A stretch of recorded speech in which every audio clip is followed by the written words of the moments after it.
Hello, Kuttagare PYQ series. Another question. In the given figure, O is the center of a circle, AB is a chord, and AT is the tangent at A. If angle AOB equals to 100 degree, then angle BAT is equal to. നമുക്ക് ഇവിടെ 4 options വന്നിട്ടുണ്ട്. ഇത് circles എന്ന ചാപ്റ്ററിൽ നിന്നുള്ള ഒരു 1 mark question ആണ്. അപ്പോൾ എന്തെല്ലാം കാര്യങ്ങളാണ് ക്വസ്റ്റ്യനിൽ തന്നിട്ടുള്ളത് നോക്കാം നമുക്ക്.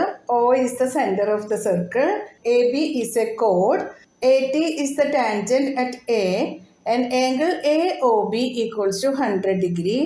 കണ്ടുപിടിക്കേണ്ടത് ആംഗിൾ BAT ആണ്. ഇത്രയും ഭാഗമാണ് angle BAT. Consider triangle AOB. AO equals to BO, radii of the circle. അങ്ങനെ ആകുമ്പോൾ triangle AOB is an isosceles triangle. ഈ രണ്ട് സൈഡ്സും ഈക്വൽ ആണെങ്കിൽ അതിന് ഓപ്പോസിറ്റിൽ വരുന്ന ഈ രണ്ട് ആംഗിൾസും ഈക്വൽ ആയിരിക്കും. അപ്പൊ നമുക്ക് ആംഗിൾസ് ആൻഡ് പ്രോപ്പർട്ടി യൂസ് ചെയ്തിട്ട് ഈ രണ്ട് ആംഗിൾസും കണ്ടുപിടിക്കാൻ പറ്റും. Angle OAB equals to angle OBA. Angles opposite to equal sides of an isosceles triangle. Therefore, angle OAB plus angle OBA plus angle AOB equals to 180 degree. Angle OAB plus angle OBA plus 100 equals to 180 degree. Angle OAB plus angle OBA equals to 180 minus 100 equals to 80 degree.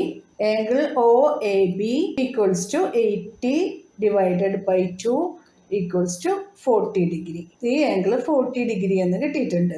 ടാൻജന്റിന്റെ perpendicular ആയിരിക്കും radius, അതുകൊണ്ട് തന്നെ ഇവിടെ create ആവുന്ന angle 90 degree ആയിരിക്കുമല്ലോ. AT is perpendicular to OA. Tangent to circle is perpendicular to radius. Therefore, angle BAT equals to angle OAT minus angle OAB equals to 90 minus 40 equals to 50 degree. Angle BAT equals to 50 degree. Option C is the right answer. മനസ്സിലായല്ലോ?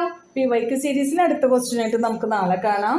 നിങ്ങൾക്ക് video ഉപകാരപ്പെട്ടു എന്ന് തോന്നിയാൽ നിങ്ങളുടെ ഫ്രണ്ട്സിനൊക്കെ ഒന്ന് share ചെയ്ത് കൊടുക്കണം. Like ചെയ്യാനും സബ്സ്ക്രൈബ് ചെയ്യാനും മറക്കരുതേ.